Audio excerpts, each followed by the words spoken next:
Congressman Kiko Barsaga, ano po yung komento nyo doon sa suporta na ibinigay ni Vice President Sara sa iyo?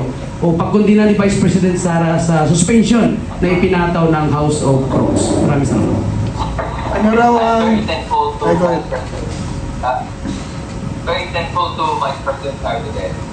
Very thankful to VP. Okay ba? Tapos, yeah, go ahead. Repeat. Sige bro. Yeah, can hear you. Kita mo? Palakpakan po natin si Kong Kiko. Sabi ko sa inyo, gagawa ng paraan yan eh. Oh, sige. Bro, saksakin ka sa ano ha? I-insert ka namin. Kami dito may insert ka namin. Mga kalaban mo.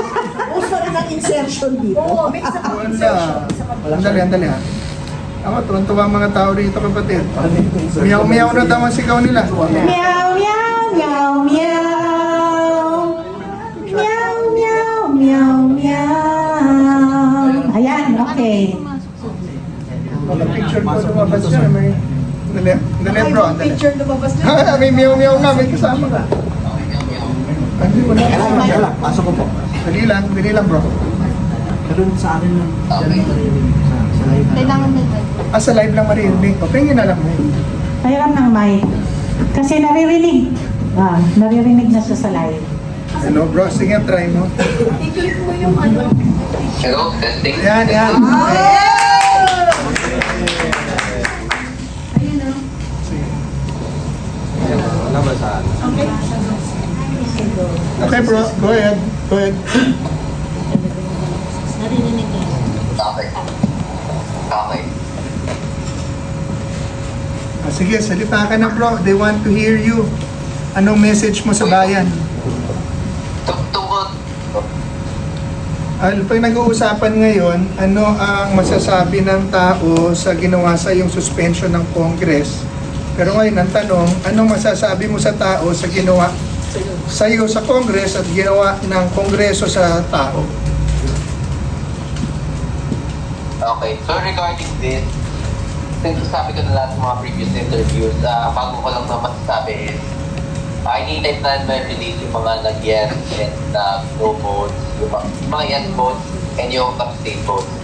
And afterwards, it's not just, since this case will set a precedent for all future cases, it will be up to history to decide how the people will look into the actions of the ethics committee and how the people will look into the actions of the people, the ombudsman who voted yes. Any questions? Any question? Pwede kayo magtanong. Kay Kiko. Kay Kiko. Sir, Oh yan bro, may tanong dito para sa iyo. Sige bro. tanong ko kanina, kung may hakbang ka bang magpasaklolo sa Supreme Court? Mayroon ka ba daw hakbang na magpasaklolo sa Supreme Court? Supreme Court.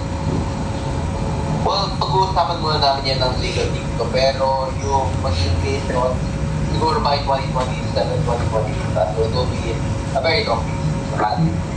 Pero siya muna namin sa Supreme Court. Kasi either way, hindi ka makapag-decision within the 2 months of suspension. So by the time it reaches the Supreme Court, balik na ako ng press. So, for now, there's no plan for reaching the Supreme Court. Malungkot kasi sa Congress. Malungkot daw sa Congress pag wala yung meow-meow. Walang piyaw ko. Sige, go ahead. Para kay Kasi marami na may Congressman. Sige, go ahead. Hello, Kong Miao. Ano ko lang po, nakita na po natin yung numero sa Kongreso na ikaw po ay pinagkaisahan. So ang tanong ko po dito, itutuloy niyo pa rin po ba yung inyong pagpapile ng impeachment against ni Bongbong Marcos? Itutuloy mo pa rin daw ba yung pagpa-file ng impeachment kay BBM? Yung pagpa. Well, depende yun sa magiging legal response natin kasi nagkakaroon ng investigation yun. So whether or not the situation will change in the coming months. How about po yung ethics complaint niyo po kay Congressman Polo?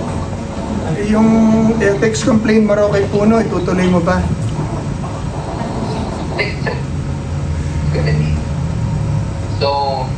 kahit naman labanan sila, it's still a matter of their voting. And hindi pa kuha na ako pa ng mga candidates against sila kasi sila pa rin yung majority of Congress.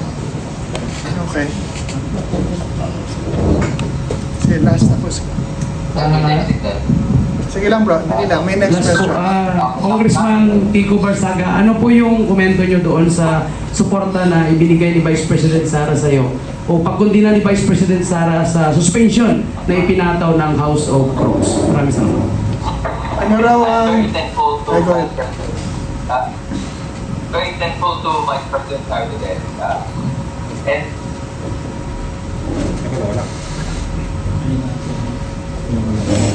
Sige, antayin lang natin.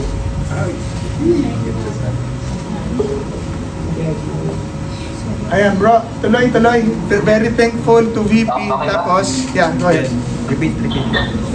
to Vice President, I'm very thankful to Vice President Cardinal and to all the congressmen and senators who support it. Yung mga bloggers and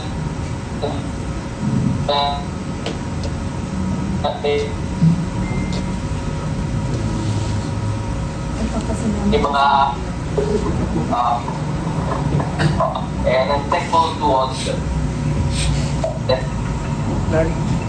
Okay ba? Yeah, okay bro, we heard you. Isa pang tanong. Yes, Congressman, maaari mo bang ma-identify sa masang Pilipino yung 11 congressman na nag-abstain? At we would like to congratulate you at nais po namin kayong pasalamatan dahil napakalaking bagay po yung inyong naging partisipasyon sa pag-expose po ng korupsyon dahil mabibilang lamang po natin yung mga congressman na naninindigan po para labanan ito, especially may mga nababanggit na mas malalaking Sige lang tuloy bro. Sige. yes, mas malalaking tao na involved po dito. So, again, maraming salamat po sa inyo at nasa mayorya po yung suportang nakuha po ninyo in spite of dyan sa harassment na nangyari po sa inyo. Narinig mo bro? Salamat daw sa ginagawa mo at ang Pilipino at mayorya daw ay nasa likod mo sa harassment na ginagawa nila sa iyo. O ikaw ang nangaharas sa kanila. It goes both ways. Naka-video. Oo, nakabidyo. Sige, sino pa may tanong? May tanong kayo? May tanong po ako. Dalawa. Kasi nawawala. Hello? Okay. Bro, ito pa, may tanong pa isa. Yung ating Okay po. moderator. Kong Kiko, ano po, yung pinakita po ninyo is being seen as a lot of people, especially yung mga Gen Z natin, as political courage. So para po ma-encourage din natin yung mga Gen Z na makialam sa politika natin at sa bansa natin, ano po para sa inyo yung marirecommend ninyo na expressions of political courage also between now and 2028? Ano daw ang masasabi mo sa Gen Z to encourage them to do what you're doing from now till 2028?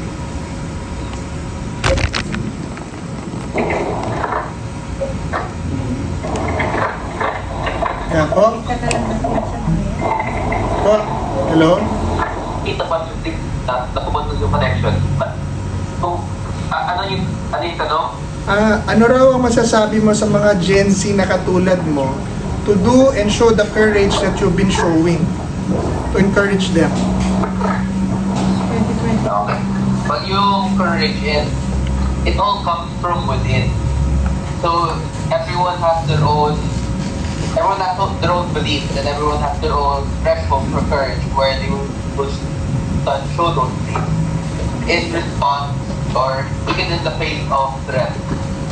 Kaya regarding doon, makikita naman natin yung Gen Z na lalaban sila kung sakaling lumala yung sitwasyon. And habang lumala yung sitwasyon natin ngayon, in terms of corruption within the government, mas lalong dadami yung Gen Z na lalaban. So it's not something that we can force out of the Gen Z.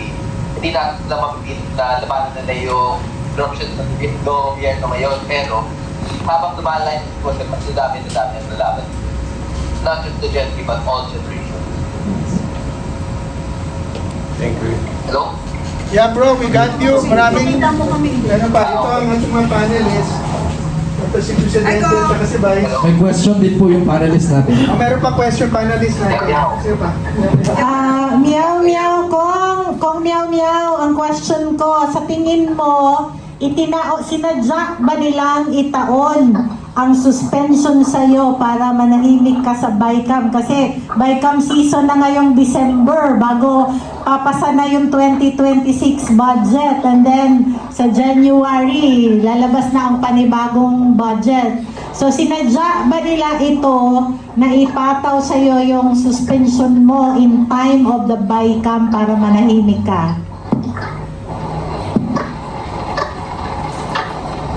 Yeah, you think tiniming daw yung suspension mo dahil sa BICAM hearing? Well, posible. Pero nakita naman natin kung ano yung nangyari dun sa yung sa initial budget hearing dun sa Congress. And we will possible holes that could be exploited there by corrupt politicians. So, generally speaking, they passed the largest education budget. So, posibleng doon manggagaling yung mga bagong corruption issue in the future. Kasi hindi na flood control na yun eh. Sobrang halata na paggagawa sila ng flood control project. So, they can possibly make ghost classrooms or other ghost infrastructure projects within the education sector, which they allocated in the budget to. Tapos yung sa funds for House Representatives, medyo tumaas din yun. Yung sa PCO funds, which I interpolated, there's also a possibility interruption there, which Congressman Marcoleta also stated during his interpellation of the PCO funds. So, regarding sa BICAM, there are already notable sources of corruption there, and whether or not I was there, whether or not I will be in the deliberation, may makita naman talaga ang taong bayan at ng mga may makita naman talaga ang mga members ng House Representatives na magiging sources of issues doon sa proposed budget. Ayan, Kong Meow, on a light note naman, since suspended ka from Congress, ano ang balak mong gawin ngayong Pasko? I enjoy muna mag-break. Actually, mas maganda nga yung very busy time para sa akin, especially yung mga congressman na very close sa LGU nila within the local government as well. So, madami pa Christmas parties na kailangan sa. And then yung distribution of Christmas goods din, madami kami iipapamigay ng mga Christmas goods. And then, siguro short breaks din during Christmas season. Spend time with family, spend time with my cat. Meow meow. Okay, we wish you a very happy Christmas despite what they have done. Nakita naman namin sa iyo no na talagang you take each day with lightheartedness despite your fighting corruption. And kami dito sa PDP, we just wish you a very happy Christmas. Huwag kang mag-alala, marami pong nakikipaglaban kasama sa iyo. Kong Meow, Thank you. Kong Meow, kahit na pinangangalandakan at pinagpipilitan ng gobyerno na ang 500 ay sapat na para sa ating Noche Buena, no? Masaya pa rin kami ngayong Pasko. Merry ang Christmas namin dahil may nanindigan sa amin, Congressman. Merry Christmas, Kong Meow! Merry Christmas. Meron ba? Ito. Okay, thank you. Okay, maraming salamat po, Kong Meow. Okay, thank you.